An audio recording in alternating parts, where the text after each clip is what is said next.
Hello, English brethren. My name is Jack America Smith. Why should you move to the colonies of Virginia and Maryland, also known as the Chesapeake Colonies? Well, I'll tell you. It's the same reason why we displaced all those Indians from their land. It's convenient and easy. Hey, what's all this then? This land seems quite unfit for settlement, won't you say? Well, the potential lies within the land, my friend. With its temperate climate and its fertile soil, it creates the perfect way for making money. Well, how would we profitable even with this Well, we have this great nutrient-rich soil, ripe for planting tobacco, a really addictive and profitable drug. And thanks to our newly gained land acquisitions from our good friends the Indians, we can plant even more tobacco, making us even more profitable. Money doesn't grow on trees, but it sure grows on tobacco. Also, we have large fish markets due to our close proximity to the Chesapeake Bay, along with a booming slave trade for that money-making tobacco crop. I'm a Christian seeking freedom of religion. Will I find in your colonies? And I am a Catholic also seeking freedom of religion. Everybody already hates me in England. Will I be prosecuted here too? There's a place for both of you in our prosperous colonies. In Virginia, we invite all Christians to party with us in a Christian manner, while in Maryland, the act of religious tolerance makes it so, despite your type of Christian, everyone has freedom of worship. Do these colonies have the same form of government as England? I hate the king's rules, and his fashion sense is horrible. Well, actually, it's the opposite. We here at the Chesapeake Colonies are big fans of a representative government for taxes. And we have justices of the peace to maintain fair tax dollars and maintain roads, buildings, and much, much more, improving everyone's quality of life. Well, but how did you guys learn to thrive on this land? I assumed that the Indians did not welcome you, as the brutes that they are. But we were not always accepted. During the starving time, the Indians seized our forts and stole all of our food and supplies. Most of us died, while the rest of us had to feed off of snakes and rats and even one another.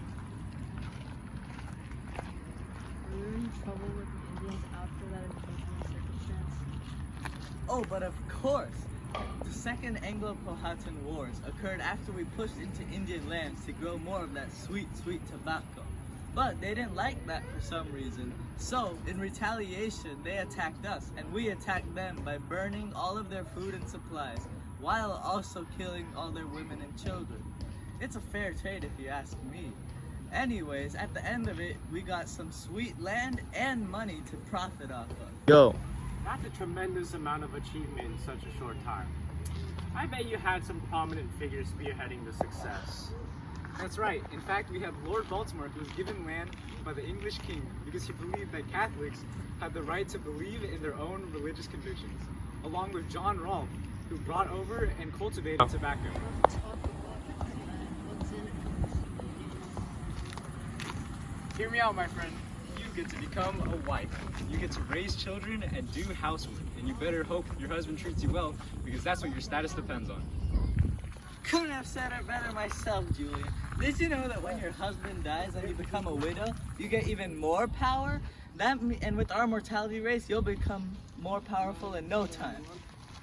That's right. When you become a now wife, you'll serve as the constant connection to your children, making you more important. Go. Well, Africans were a bit of a second choice, since we had a bit of a rebellion concerning our free indentured servants. We needed a fully compliant workforce, and the first thing that came to mind was African labor. We used the Africans for inexpensive labor to pull up that tobacco and make us even more money than before, due to having to spend less on maintenance and more time making money. That sounds really easy and convenient. But wouldn't the Africans eventually assimilate into the colony's social structure, therefore tainting it forever? While there is a chance that the Africans may mix with us in the future, the establishment of an aristocracy of wealthy plantation owners to poor African farmers will keep them in check for a long time. No rebellions, no fuss. This rich growing economy is perfect for me, my Maybe I could become a wealthy independent. That's the spirit. There's always a place for opportunity here in the new frontier of America. And what a grand frontier it is!